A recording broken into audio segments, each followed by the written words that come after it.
Hi.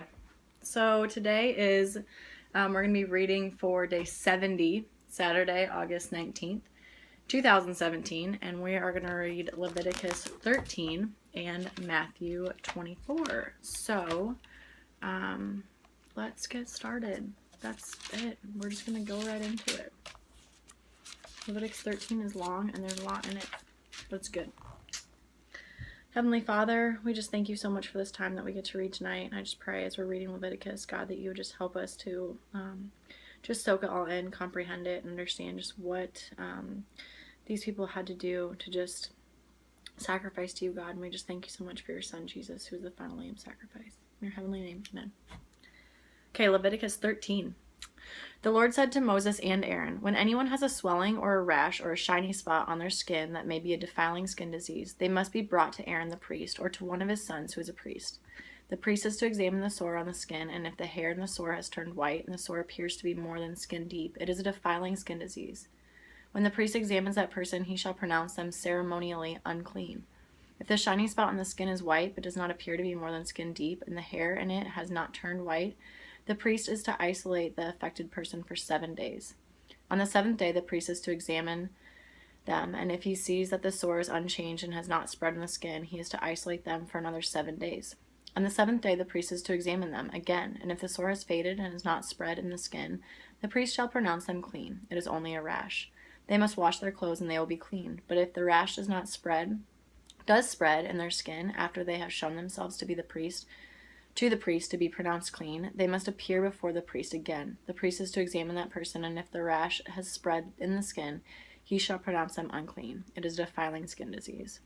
When anyone has a defiling skin disease, they must be brought to the priest. The priest is to examine them, and if there is a white swelling in the skin that has turned the hair white, and if there is raw flesh in the swelling, it is a chronic skin disease, and the priest shall pronounce them unclean.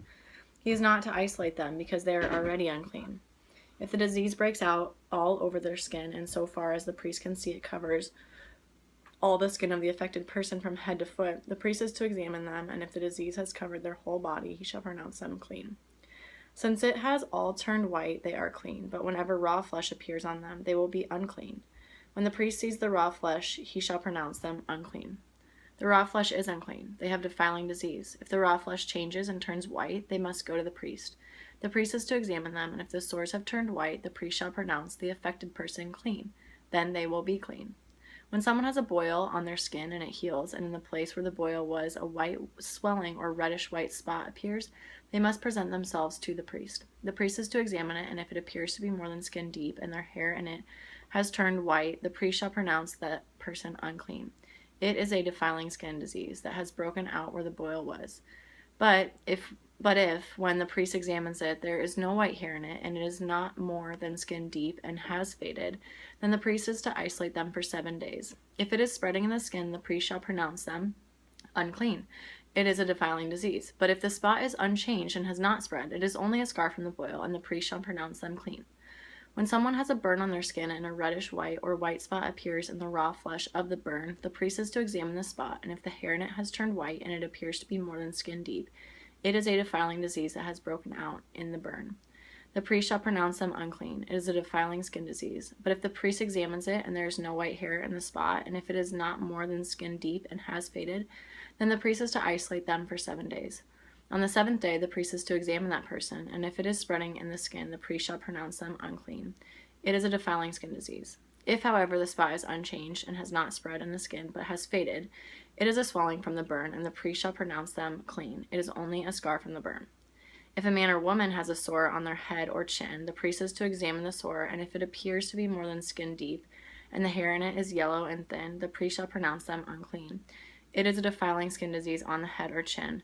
But if when the priest examines the sore, it does not seem to be more than skin deep, and there is no black hair in it, then the priest is to isolate the affected person for 7 days. On the 7th day, the priest is to examine the sore, and if it has not spread, and there is no yellow hair in it, and it does not appear to be more than skin deep, then the man or woman must shave themselves, except for the affected area, and the priest is to keep them isolated another 7 days.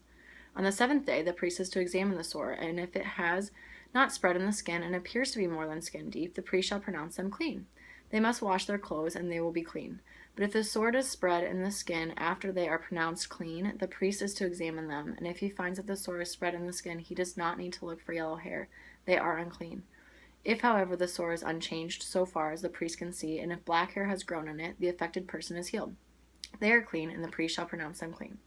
When a man or woman has spots on the skin, the priest is to examine them, and if the spots are dull white, it is a harmless rash that has broken out on the skin. They are clean. A man who has lost his hair and is bald is clean. If he has lost his hair from the front of his scalp and has a bald forehead, he is clean. But if he has a reddish-white sore on his bald head or forehead, it is a defiling disease breaking out on his head or forehead. The priest is to examine him, and if the swollen sore on his head or forehead is reddish-white, like a defiling skin disease, the man is diseased and is unclean. The priest shall pronounce him unclean because of the sore on his head. Anyone with such a defiling disease must wear torn clothes. Let their hair be unkempt, cover the lower part of their face, and cry out, "Unclean, unclean!" As long as they have the disease, they remain unclean. They must live alone. They must live outside the camp. As for any fabric that is spoiled with a defiling mold, any woolen or linen clothing, any woven or knitted material of linen or wool, any leather or anything made of leather, if the affected area in the fabric, the leather, the woven or knitted material, or any leather article is greenish or reddish, it is a defiling mold and must be shown to the priest. The priest is to examine the affected area and isolate the article for 7 days. On the 7th day, he is to examine it, and if the mold has spread in the fabric, the woven or knitted material, or the leather, whatever its use, it is persistent defiling mold. The article is unclean.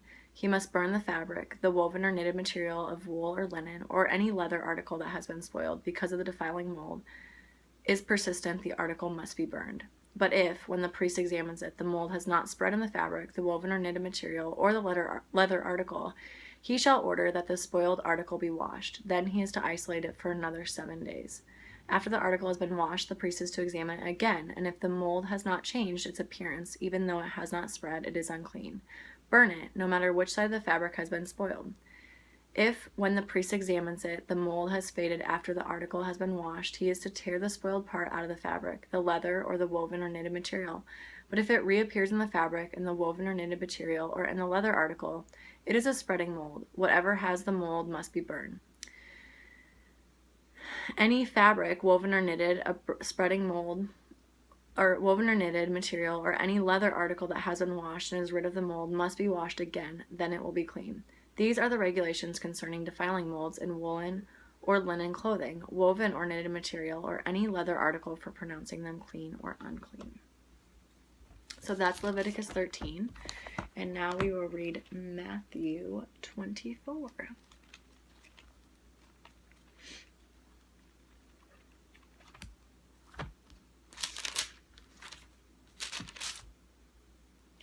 Jesus left the temple and was walking away when his disciples came up to him to call his attention to its buildings. "Do you see all these things?" he asked. "Truly I tell you, not one stone here will be left on another. Every one will be thrown down." As Jesus was sitting on the Mount of Olives, the disciples came to him privately. "Tell us," they said, "when will this happen? And what will be the sign of your coming and of the end of the age?" Jesus answered, "Watch out that no one deceives you. For many will come in my name, claiming, 'I am the Messiah,' and will deceive many. You will hear of wars and rumors of wars, but see to it that you are not alarmed. Such things must happen, but the end is still to come. Nation will rise against nation, and kingdom against kingdom. There will be famines and earthquakes in various places. All these are the beginning of birth pains. Then you will be handed over to be persecuted and put to death, and you will be hated by all nations because of me. At that time, many will turn away from the faith and will betray and hate each other. And many false prophets will appear and deceive many people. Because of the increase of wickedness, the love of most will grow cold. But the one who stands firm to the end will be saved. And this gospel of the kingdom will be preached in the whole world as a testimony to all nations. And then the end will come. So when you see standing in the holy place the abomination that causes desolation, spoken of through the prophet Daniel, let the reader understand. Then let those who are in Judea flee to the mountains. Let no one on the housetop go down to take anything out of the house. Let no one in the field go back to get their cloak. How dreadful it will be in those days for pregnant women and nursing mothers. Pray that your flight will not take place in winter or on the Sabbath, for then there will be great distress, unequaled from the beginning of the world until now, and never to be equaled again. If those days had not been cut short, no one would survive, but for the sake of the elect, those days will be shortened. At that time, if anyone says to you, 'Look, here is the Messiah,' or 'There he is,' do not believe it. For false messiahs and false prophets will appear and perform great signs and wonders to deceive, if possible, even the elect. See, I have told you ahead of time. So if anyone tells you, 'There he is,' out in the wilderness, do not go out, or 'Here he is,' in the inner rooms, do not believe it. For as lightning that comes from the east is visible even in the west, so will be the coming of the Son of Man. Wherever there is a carcass, there the vultures will gather. Immediately after the distress of those days, the sun will be darkened, and the moon will not give its light. The stars will fall from the sky, and the heavenly bodies will be shaken. Then will appear the sign of the Son of Man in heaven, and then all the peoples of the earth will mourn when they see the Son of Man coming on the clouds of heaven, with power and great glory, and he will send his angels with a loud trumpet call, and they will gather his elect from the four winds, from one end of the heavens to the other. Now learn this lesson from the fig tree. As soon as its twigs get tender and its leaves come out, you know that summer is near. Even so, when you see all these things, you know that it is near, right at the door. Truly I tell you, this generation will certainly not pass away until all these things have happened. Heaven and earth will pass away, but my words will never pass away. But about that day or hour no one knows, not even the angels in heaven or the Son, but only the Father. As it was in the days of Noah, so it will be at the coming of the Son of Man. For in the days before the flood, people were eating and drinking, marrying and giving in marriage, up to the day Noah entered the ark, and they knew nothing about what would happen until the flood came and took them all away. That is how it will be at the coming of the Son of Man. 2 men will be in the field, one will be taken and the other left. 2 women will be grinding with a handmill, one will be taken and the other left. Therefore keep watch, because you do not know on what day your Lord will come. But understand this, if the owner of the house had known at what time of night the thief was coming, he would have kept watch and would not have let his house be broken into. So you also must be ready, because the Son of Man will come at any hour when you do not expect him. Who then is the faithful and wise servant, whom the master has put in charge of the servants in his household to give them their food at the proper time? It will be good for that servant whose master finds him doing so when he returns. Truly, I tell you, he will put him in charge of all his possessions. But suppose that servant is wicked and says to himself, 'My master is staying away a long time,' and he then begins to beat his fellow servants and to eat and drink with drunkards. The master of that servant will come on a day when he does not expect him, and at an hour when he is not aware of. He will cut him to pieces and assign him a place with the hypocrites, where there will be weeping and gnashing of teeth." Wow. The end of Matthew 24. This is awesome. So that's Saturday, August 19th, day 70. And we read Leviticus 13 and Matthew 24.